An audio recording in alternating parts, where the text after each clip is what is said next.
This is it, what? Fettuccine with the team, we getting lit. What? Got it rolled up, now who really tryna hit? One, puff, puff, then we pass. Then we pass. Then we pass. Look at that. What is it? Who that? It's that time again. It's that time. It's your neighborhood podcasters. It's that season. You know what I'm saying? For niggas to get a check for no reason. Summertime. You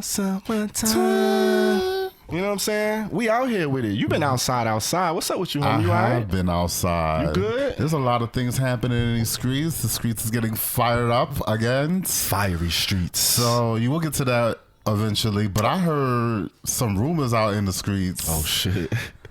You know what I'm saying? About who? The streets is whispering, and they wondering like, what's gonna be the follow up to Gourmet? Like, it's rumors that it might be. Is it giving like umami? That's what you taking it? I'm just asking. Umami. I'm just asking the streets. The streets want to know. That's a very interesting question. Well, I did have, some ideas about that, but that's neither here nor there because it's your man EarthTone and your man the real Peasy holding you down with the right dose to the highest notes. Only the highest. You know what I'm saying? High quality, high substance, high energy, high grade. You know what I'm saying? High fidelity. Exactly. That's all we do out here, man. That's all we do. What's going on? You out here hovering around the streets, hearing rumors? I'm hearing rumors. Rumors and The streets just been loud, first of all. I mean, the streets always loud. When are the streets not loud? When are they not loud? I mean, during the pandemic, it was it was still loud. It was still loud. Even during the pandemic. It was loud. It wasn't as loud, but it was still loud. It got real quiet though for a minute. It did get quiet. It got scary around there. But we back outside. Peasy definitely outside. Period. You know what I'm saying? If you don't know, now you know.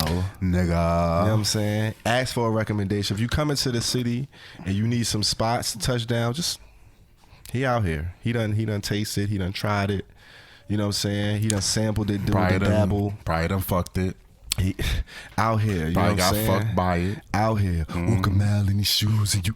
Come on now. But what we doing today? We got another versus. I love these verses, these head-to-heads. I love them too. You know what I'm saying? We like to take I.Q. plus community, and we competitive over here. For real. Braggadocious. Everybody, confident in their shit, and their skills, and their abilities. A lot of people talking their shit on these streets. Yeah, we like to put them to the test. Speaking of, period. We got two of them. But first up to the stage, who we got? We have a submission. Uh-oh. You know what I'm saying? We get those every once in a while. Yeah, man, we need more of them, actually. We want to implore you to submit more. Submit your shit. You got something going on. You got something popping. Send it to us. We might be able to squeeze you in somewhere, some way, somehow. We'll squeeze you in. We'll try to squeeze you in. Right. So this one right here, he been hollering at us for a minute. Okay. They are Robbie Rockington. Coming to the stage. Okay. You know what I'm saying? Shout out to them. Yeah, double R. You already know. They submitted their singles, so we putting them up. Okay. And they have a project that is out right now called The Real One. The Real One. And we are reviewing a single from that project. Okay. But let me give you a little bit of background. We've never had Robbie Rockington officially on the show before. Okay. He was featured on a song we reviewed? He was. I think we were gonna. We were looking at songs. And he was on one of those songs that we did before. But we haven't officially had him on the show. Came close, but not. Right. Okay, got you. So this time around, we bringing him around. Well, look at that, man. Look at that. See, we don't forget, once we got our eye on you, that's it. The eye's there. It's just a matter of time and when we can fit it in. And there it is. There you have it. It's only a matter of time. So this time around, we got Robbie Rockington. And guess what? What? He might be from your hood because he is a singer, songwriter, rapper from Asbury Park, New Jersey. Jersey's in the building. Why didn't I know that? Come on, Jers. Why didn't you know that? Come on, Jers, stand up. Stand up, Jers. You already know what it is. You already know what it is. We fuck with the Jersey boys. The Garden State. Come on, Garden. We fuck with them. We fuck with the armpit of America. Listen. Watch your mouth. You know I gotta do it. I had to do it. I had to do it. You know what I'm saying? Asbury Park a cute little. It is a little gay getaway now. It these really days. is. You know what I'm saying? You know, I might know a few hoes out there. I might have went down there to the beach, had a little weekend, like had a little long weekend. Yeah, you know what I'm saying? It's very cute, giving cuteness. But Robbie Rockington definitely from that neck of the woods. Okay. They made their debut in 2016 with the EP.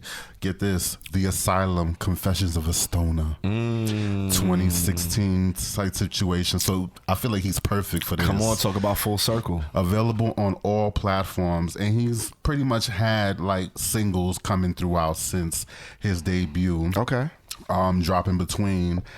Influences include Jay-Z, Beyonce, Kendrick Lamar, Biggie, Michael Jackson, and he likes to blend R&B, hip hop, rap, pop. Okay. You know what I'm saying? He's kind of in that lane. It's funny you should say that. Yeah. Okay. Have you heard of Mr. Robbie Rockington? Of course I have. I definitely have. We actually, so there was a performance series going on, and it kind of, it's on a bit of a hiatus right now, but you might have heard of it, Royalty and Bars. Period. We were somewhat of a mainstay, you know what I'm saying? We popped up a couple of times as a group, a couple of times solo here and there, you know what I'm saying? Pink Gorilla Entertainment. Robbie Rockington is also associated with Pink Gorilla Entertainment, so that's another way, we're associated. And I saw one of his interviews recently. It was an older joint, though. It was a couple years ago. But he was talking about like how he doesn't feel pressured to, fall into the stereotypical single, hot in the twat gay rapper that's just out here. You know what I'm saying? He's grown and sexy with it. You know what I'm saying? He ain't out here trying to do all of the extra thirsty, you know what I'm saying? Not super overtly. The girls just gagged a little bit. He's just doing something different. Hot in the twat. Come on now. That's new. I never heard that. Hot in the twat. I never heard that. Did you coin that? I mean, I might be. You know what I'm saying? Penny nickel dime. It's coined the phrase. It's recorded now, so you know what I'm saying. For the record, don't steal my for the record, you already got it. So he's also currently getting set to be in the 6th season of the illustrious, long-running docuseries, The Circle NYC. How did I know? So he's outside. Okay. And so of course, like you said, he got a new project out called The Real One, and we're about to check out his. He's out here busy. He's busy. Got a new single called. How do you say it? Okay. I'm glad you asked. Because I be second guessing myself all of the time. Okay, I always say homage. Homage is like the when you thought it's like Target and Target. Right. Like homage, but I mean homage. Pay me some homage. He definitely says homage on the song. So for the record, homage sound like a cousin of porridge. Like pass me the homage. Right, it does sound a little bit. Salt for my homage. Uncultured, something like that. But homage or homage? Homage. So he came out with the single, however you pronounce it, on March 31st, 2023. You know what? You like to clock the length of the song. I usually note it in some way, shape, or form. Okay, so I got 3 minutes and 22 seconds. That's exactly what I had. See? Period. There we go. So that's where we at right now. Okay, what you thought? And if I were to give my assessment, I give it a 45 mid. Ooh, okay. Okay. 45 mid situation. Interesting. All right, so here's some of the lines from the song. Flow sicker, go get the CDC. You know what I'm saying? God bless me with the flow. Any nigga that's willing to test me gonna get an F. Yeah. You know what I'm saying? That's one that caught my ear. Those are the ones that caught my ear. All right. So vocally, he reminds me of, the artist Jadena. Remember him? Yes. I'm a classic man. That guy. So the way he sing and then he go into his rapping, the level of, performance is kind of giving him. Which interesting. Is neither, I mean, it's either good. No, I mean, I'm kind of a fan of Jadena, but because the bars are not. They're like soft bars. Okay, yeah. He not really giving me like the toughest bars that I'm like, like mouth on the floor, gagging, reflex, and shit like that. It's giving like, all right, you got a little bit of skill, you got a little flow, that's cool with me. You got a little cars, a little jewelry. Right, that's kind of what it's doing. It's cool for the record. So you like basically saying, you know, pay homage to him because he been out here for a minute doing his thing. Okay. Sure, but, you know, obviously, if we're going to be paying homage, you know, let's just keep it funky. You got to give me something to pay homage to. That's all I'm really saying. So the bars is not really like, they're not cutting my throat. Yeah, I hear you. I don't see the homage that I'm going to need to be paying. But overall, what I like is his singing. He can carry a tune and kind of not in an auto-tune-y kind of way. I don't hear the auto-tune immediately. But if he is using it, it's very well concealed. Okay, But other than that, like the vocal performance, I think is pretty much the highlight of the record. I think it kind of goes and it works, and that's why I was saying Jadena, because Jadena sings and I'm raps. a classic man. Right. So, you know, but that's kind of where I'm at. I think he missed a couple of opportunities with some bars. Like if you're gonna end it with like, and niggas ain't fucking with me on their best day, I think there was room there for you to like give me a real dope punchline at the end of that second verse. Okay. So if you're not doing that, you know, you kind of missing something that's like will grab you immediately from the song. Interesting points. But other than that, the beat is cool, singing's cool. Okay. 45 mid on me. How you doing? Interesting. 45% mid. All right. I liked it a tad bit more. Okay. I gave it a 57% mid. You gave it a 57. 57% mid range. All right. I enjoyed the beat. I thought the production was. The production was robust. It was well rounded. Robust. Yeah, it had a lot of sounds in it. It gave me a feel. It gave me like a pop, like you said. That's why I said it was interesting when you was talking about like his taste and his genre preferences. I heard all of the hip hop. I heard the pop. I heard the R&B. Like that beat could have went either way. Yeah. Like I could have heard a few different artists do a few different things on it. For sure. So I like when it's a versatile beat, but then you giving me like hip hop or rap on it. And then I like the structure of the song. Like the song structure was kind of broken down. He had the little bridge part that kept coming back. Yeah. That starts with the phone on D&D with the CDC. Like that was a little bridge part. It gave it a little personality. Yeah, it was like a little second hook. Yeah, and then the actual hook was when he was singing and it kind of got quiet. And he all in your and you gonna pay me. Bro, I like how it went into the chopped and screwed little second part in the hook.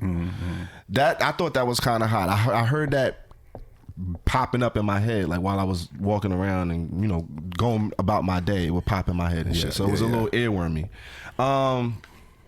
The vocal, the lyrics weren't, like you said, eye popping. I didn't hear nothing that was crazy. I like the F line. That was cool. Right. I like how he opened up. He opened up real introspective, and he was hitting on subjects like self-doubt, procrastination, having aspirations, and, you know, feeling like you might have dropped the ball or missed your moment. Just the two opening lines, he was giving all of that. And I thought that was kind of, like, that's not always easy to portray and then make it feel authentic. Like, that's where you at that point in your life. And this was giving me his whole, I've been going for a minute now, I'm back with the jump off. Like, this is this moment for him. He kind of been going for a while. You ain't hear from him for a minute. He came out, what you said, 2016. I could see that. And now he's back. He got a new project. He's on a new web series. He got some things popping now. Fuck all the haters who was doubting him. Like, this one of those joints. So it's a tried and true theme. It's nothing new under the sun, but if you do it right, it could kind of come off like, okay. And it was giving me that aspirational feel. I don't know, I like this joint. I feel like he could have definitely, like, if you're going to say, you know, pay me homage, and then you telling people like, no, you gonna pay me, respect. Hey, listen, you gotta lay some groundwork though. Like you said, you gotta give him a real reason to pay you that homage. But I think he on his way with it. Yeah, for sure. Any nigga willing to test me, you're gonna end up with the F. I thought that was just a little cute. It was cute. It was a cute little play. I liked it. It did catch my attention. I liked it. So that was my joint. 57 mid. 57 mid on you. 45 mid. 45 mid on me. Combine that, what we got? That would be a 102. 102. You know what I'm saying? And that would, I believe that's a 51. 51% mid for a combination. Okay. 51 combination. So you got an HTP 51% mid range. Love it. Copy that. Love it. Okay. You already know what it is. Okay, so this is a head-to-head. It is. A versus. So you can't have a versus without another, opponent, right? Who we bringing to the stage? You gotta have ops. The one and only. Well decorated. Well decorated. Well respected. Well respected. Billy Porter, ladies and gentlemen. Billy Porter. Come on now. I mean, we already know what it is. If you're watching this show, you know anything about us. You know anything about what we represent, what we do, what we going on with this Q Plus shit. He's definitely come up. You've heard of Billy Porter. Even if you don't know anything about this, you've heard of Billy Porter. He's been out here for a little minute now. Q Plus singer-songwriter, Broadway extraordinaire. For sure. Born in Pittsburgh, PA, grew up in a very religious household, Pentecostal religious upbringing. Studied drama at Carnegie Mellon University. You know what I'm saying? So he's well versed in his theater, performance, all of that. He was given drama. I mean, clearly he would go on to win a Tony in 2013 for his role in Kinky Boots, the Broadway play. Have you gone to see Kinky Boots? I've never seen it. I do want to see it. It's kind of on my list of shows that I want to see that I haven't yet. That's definitely one of them. I wish I could have seen when he was in it. Won a Grammy a year later for the play's soundtrack for Best Musical Theater Album for Kinky Boots. Shout out. So come on, you got a Tony and a Grammy for the same play. And then he went on to star in the renowned FX series Pose. You know what I'm saying? Pray tell. Come on, pray tell. Pray tell. Dude, pray tell. He gave the performance of his life. He went in. That show. He went in. And then he gonna go and win another Tony. Another one. As a producer this time for the play A Strange Loop. Another one. So come on now. Like I mean, I could go on and on, but like we'd have been here all day. We got time constraints. You know what I'm saying? So I know you heard of Billy Porter. I mean, is he gay? I think he might be. I mean, shit. I'm not sure. Have I heard of him? Is the sky blue? Is you gay? I mean, is you gay, nigga? So, I mean, that's funny. I definitely have heard. So, fun fact. All right. So, this year for Pride, and this is the perfect segue. So, this year for Pride, he is the Grand Marshal for the main Pride in New York City. You see how we just be lining up the stars and the stars be lining up with us? Lining up. I didn't even see that. I didn't even know that until we had to do the things. Come on, Grand Marshal. For the show. So, he's definitely as he should be. He's touring the song that we're about to review right now, and I'm definitely sure that we'll hear more of this record. Okay. When he gets out here. Okay. Well, speaking of the record, Baby Was a Dancer is the name. It came out March 24th, 2023. 2 minutes, 39 seconds. Got you. 50% mid for me. 50 mid. 50% mid. It's a 50 mid. 50% mid. Right down the line for me. Right down so the you middle. talk about a biopic, you know what I'm saying? You've seen those before. Right. This is pretty much an audio version of that. As soon as you hear he came in with it, you already know what it is. You know who it's about. He's not playing with you. He came to tell you his story. It's Billy Porter. It's Billy Porter. So I went to the wiki. I'm like, hold on, let me just make sure. And you know how you can see. They got their birthday up there. Right. Damn sure. September 21st, 1969. Of course. He came in with it. So I like, all right, so the production is him. It's like theatrical. It sounds like a big number in a play. Yeah. It's well done. It's well produced. You know he got pipes. Like he could sing. I like the flow he chose. It's a fun little, and he kept that whole flow, both verses. It got that energy to it. Like it kind of make you want to get up and move around, either start cleaning up shit or dancing or some shit. High energy, disco, big theater number vibes. It's a template. It kind of like, you know, you've heard it. I feel like I've heard this song before. Not this exact song, but like multiple similar songs like this I've heard. And they're all like, you know, when it's done a certain way, it sounds good, but it's nothing you kind of going back to. It's nothing you really playlisting and putting, you know, you're not checking for it really. But if you hear it come on, it's like, oh yeah, this makes sense. Or if you hear it in a number, or if you hear it in a movie, it feels like it would fit. Strong vocal performance. The baby was an answer. And then he hits you with the aggressive baby Baby was a dancer. Like he using his voice in like different ways. He giving you that Broadway theatrical live on stage. I do this shit. I could throw my voice. I could sing. I could act. I could do all that shit. Swiss Army nice with it. Baby was a dancer. I mean, it's pretty much he talking about himself. Like he was out here. He studied the greats. Like he breaking it down. He pretty much telling you his story. I rock with it. I thought it was decent.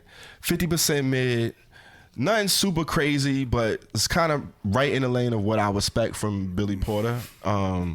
So he kind of gave you what he do. Like he ain't really stretched out too far his reach, but he fell right in his pocket. Like this is what he do. So in his pocket. Baby was a dancer. If you ain't know, now you know. 50% mid for me. How you feeling about it though? Baby she was born in September of 69. So you know when the line. Baby was a dancer. When the line catch you like that.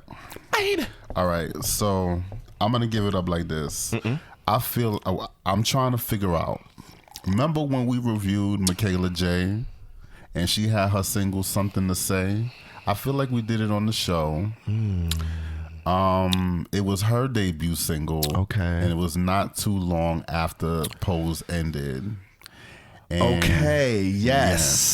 So she came out with her song. I do remember. And I thought it was super, super mid-Reggie-ish. Yeah, mid-Reggie-ish. Oof. And I'm trying to understand why the people that's involved in this song couldn't have went for your girl. Ooh, that's where you was going with it. Damn. That's what I'm trying to... It was a journey. Because, like, okay, I kind of fuck with this song. Okay. I kind of fuck with this song. I gave it a 65 loud. Ooh. 65 loud.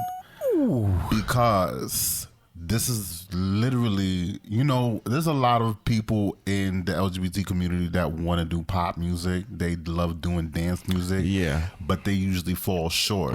They want it to sound something like this. Yeah. And, obviously, Billy Porter signed to a major label. So, like, he can get the songwriters that he need to kind of give him exactly the sound. And this is what he got. One of the producers worked for Demi Lovato. Other producer worked with Miley Cyrus. So, you already know the caliber of sound that we're getting. So, in that note, it sounds like a song that would kind of blend in the background. It would come on in a gay club or like in Metropolitan or Macri or in anything in the city, and it would blend into the background because they play in the same tempo. Yes. But the only thing that really stands out is the fact that Billy Porter is giving his best Broadway production voice. He definitely is. He definitely giving. You know what I'm saying? He's definitely giving full throated performance, and I like that Billy Porter chooses roles that really, really speak to him, because it feels like every time he gives a performance, he's giving you a story of his whole life. Yeah. Everything he does is his life. Bearing it all. Yeah. And bearing it all, and putting it on the table. She was one of them. He went right to it. I was like, I know what this is about. So you hit it right on the nose when you said it's like an autobiographical version of his song. This is literally like, that's his coming out record. Yep. It's his leaving town record. It's the record you're gonna hear when he gets the Broadway role that he's been waiting for. Yep. It's the record that you want to hear when he gets the EGOT. When he gets the EGOT. When he get the record deal. When he sells the record. This is the song. So it's pretty signature in that, and I think that's a pretty effective thing. Okay. When you have music be a tool like that, like if you strike that right chord, like everybody's one song away that like can tell the story of your life. Okay. Everybody has that one. So he has that one, and I think in that way this song wins for me because I just hear it. Okay. So what you gave it, a 60? I gave it a 65 mid, and you gave it a 50. 50. So that is a 115. And divide that by 2 gives us a 57.5. Ooh, okay. So just barely squeaking by. It looks like we have a winner, ladies and gentlemen. We have a winner. Episode 68, head to head. Billy Porter versus Robbie Rockington. Both of them gave very, very thrilling performances. But one has to come out on top. Of course. Of the versus situation. And that's what we got here. Okay. Shout out to Billy Porter. Shout out to Billy Porter. Shout out to Robbie Rockington, man. Go check both of them joints out. Screaming on all platforms right now. Screaming on all platforms. You know what I mean? Support these Q Plus artists. That's what it's about. And artists, continue sending us your stuff. Robbie, thank you for submitting to the show, being a fan of the show. Absolutely. And, you know, sending us your music. Yeah. Sure.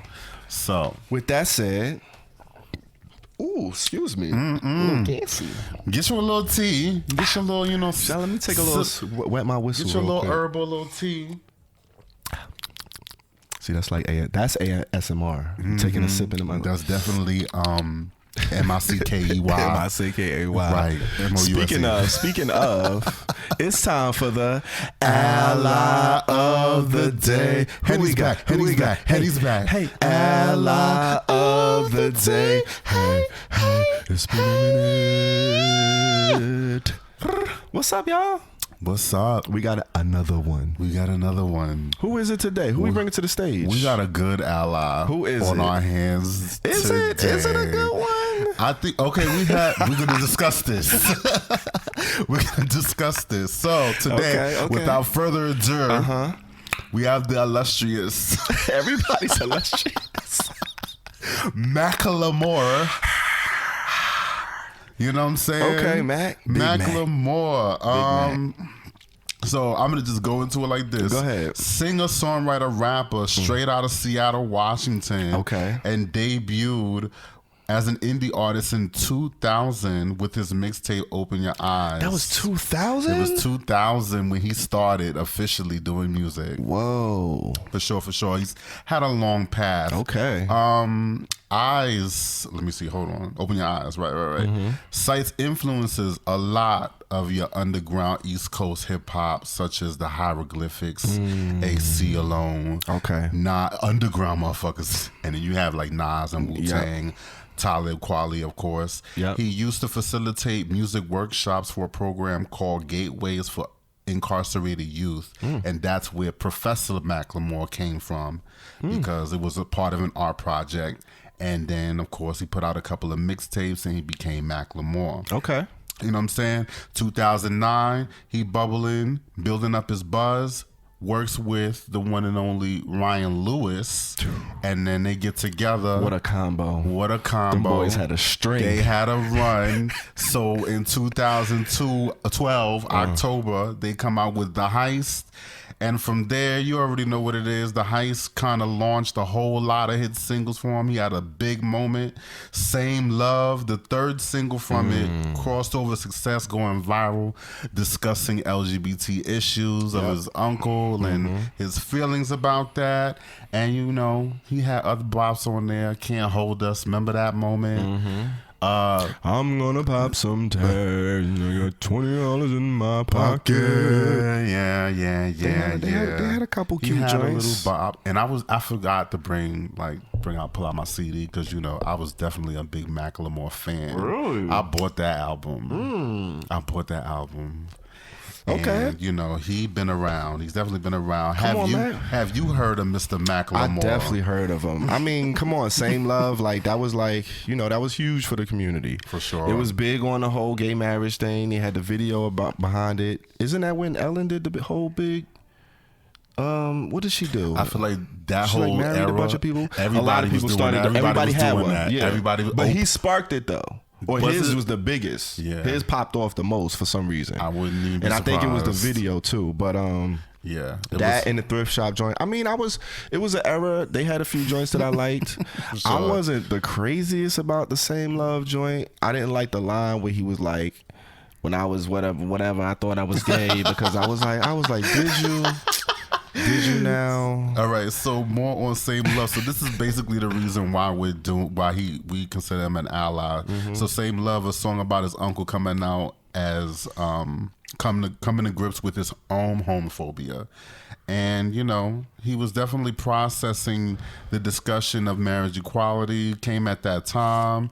And, you know, for all the success and the timing that he had with it, because it was really during that time when we were starting to talk more about LGBTQ being mainstream in the media. It was, marriage equality hadn't happened yet. Yep. Obama was behind it. The timing was a lot. It was crazy. That was a it big had part a of lot to do yeah. why it happened. So absolutely, for sure, you know, for as much as we could say about that record, you know, I think it definitely was gutsy to put something out. I guess. I definitely tip my hat to him. I mean, it was. He was big. I mean, they were huge at that point. Yeah, they were definitely They were on a run. They were at their peak to do it at that time. Like you said, what was going on politically, what was going on in his career at the time. It was a crazy storm. It was definitely a moment. So shout out to Macklemore. And in front of us, we have a single from his latest album. His latest album is called Ben. That's his government, right? That's his government name. And it came out February 3rd, 2023. And we chose one of the songs, which became a single called... Came out March 3rd. Excuse me, what did I say? February. I said February. I was like, 3rd. Wait, February? That's a little past the expiration date. Past the expiration date. It's definitely March 3rd. 3 stands for March. Yep. So he has a song called Heroes. Yes. Featuring the great DJ Premier on it. Yep. And that is what we bring to the table. Primo. And I'm going to give this one a 31 mid. Ooh, spicy. I'm going to give it a 31 mid. Okay, damn. All right? Damn. So he kind of sounding a little like Vince Staples here. He's not known... Macklemore's not known for his punchlines, really. And this song is basically about reminiscing on his influences, the influences that we talked about. He's not really giving any wittiness with this song. He's basically painting pictures, though, vignettes of him being basically like a white boy backpack rapper. Definitely. DJ Premier scratches, you know that they're a classic. We know him for doing scratches on everybody's songs. You know, they worked for Nas when he did it on Nas is Like, and they worked for Jay-Z. Those are classic eras. But what DJ Premier did for those records, it's not going to be translating with Mac, because this is not that era. When people try to bring those styles back, it always feels like they're just like pastiches. They're trying to conjure a feeling that's kind of bygone. Okay. And you don't really have the chops like they did in their peak to kind of give. But it's dope that you decided that you wanted to give Premier, and Premier honors you. So that definitely gives you, you know, some bona fides there. But other than that, you're not really giving me much with this song. 31% mid. 31 mid for me. Wow. How you doing? Wow. Okay. I mean, we wasn't too far off, actually. 35% mid for me. I like it a little bit more. Just a touch, a smidge. Just a smash. Just a little more. sprinkle. Yeah. You know what I'm saying? 35% mid. We just went through it. You know what I'm saying? Billy Porter just gave it to us. You know what I'm saying? Right. The audio biopic. Period. And here we go with another one, Macklemore. You know, he giving you the early years. Yeah. You know what I'm saying? How he came up, how he was influenced. He's pretty much trying to convince us that he grew up on hip hop this whole song. Which I don't know if I'm 100% buying. Like, and I buy it. I'm just giving him shit because clearly from his bio and the shit he was into, he's you know, he was around during that time. The time it makes sense from when he grew up, the era he would have probably been most influenced by. Right. Everybody was rubbed by hip hop at that point, and if you was really into it at that age, you enthralled yourself in it. You just, you know, especially if you was into the backpacker underground shit, like you could see the list of the people he was into. Like that was a whole culture type thing. It really was. So I could hear he was running around, but then like you said, he was giving you vignettes, little snapshots, but they weren't that vivid. He wasn't really like giving me like witty metaphors and punchlines to make me really see like how, like he was just telling me it was a lot of straightforward bars. It was like, oh, okay, like, all right, you know, oh, that, you know, you explaining that, okay, I get it, that makes sense. You used to run around with the riff raffs, get drunk, skip school, all of that type shit. Okay, I get it. But he wasn't really like giving it to me with any spice. It was a little bit bland for me. Yeah, for sure. The beat wasn't my favorite Primo beat. It was kind of like, all right, those horns were a little bit Opie and Andy theme show, like, but the end of it, like, it was going off. And it was cool. The scratches were the saving grace for me. Like, I thought the scratches, like, for Primo, when he do those hooks, he got to really dig. And he put, like, phrases together that make sense from different, it's like an audio collage. And he's grabbing different clips, different audio clips, and he's making a full, well thought out, comprehensive sentence. And he does that with all of these pieces. This wasn't his like most craziest part, but he did it well. Like, it kind of told the story of how Macklemore was trying to put it off Heroes back in the days. Like, he had a few Biggie joints in there. Like, he went crazy on the hook, I thought. But other than that, it was like, Macklemore didn't really give me any air grabbers, not at all. It was kind of like, okay, I heard it. It was cool. The drums, it sounded like some boom bap shit. The beat was cool. All right, you got the Primo scratches. All right. Macklemore could still get it though. He definitely could still get it. Okay. I like a little Irish cream in my coffee. Okay. I mean, I do that's too. Kind of like that's me. That's always been for me. Like, the selling point. Listen, if you like it, I love it. That's just. And fun fact, Listen, go ahead and snack Macklemore up at one of these little yammeens. You know what? I get a feature. Here's the thing, though. I feel funny about people who used to be homophobic because I feel like the wrong move will get them right back in that whole bag again, and he'll just, we have to tussle. We gotta squat. I have to like gouge him in the eyes, some shit, kind of get out the situation and get sticky. You know how sticky it get. Yeah, I don't think you want those problems. I don't want those problems. You don't want no problem. You don't want these kind of problems. You don't want these kind of problems. Okay. So you had a 31% mid? I had a 31% mid. And a 35% mid. Okay, so not too far off. It was some mid. Some mid. It's mid. But shout out to Macklemore, man. Go check out the whole album. I ain't hit a whole joint. But I do want to check it out and see what he got on there. Because it's been a minute. Let us know. It has been a minute. He's been, kind of on the downswing and trying to come back up. Yeah. But other than that, shout out to him for the song. All right, well, there it is. And there you have it. We're going to go ahead and do it while we still can. End it on a motherfucking high note.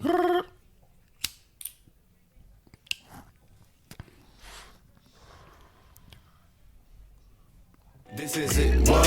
Fettuccine with the team, we getting lit. What? Got it rolled up, now who really tryna hit? One, puff, puff, then we pass.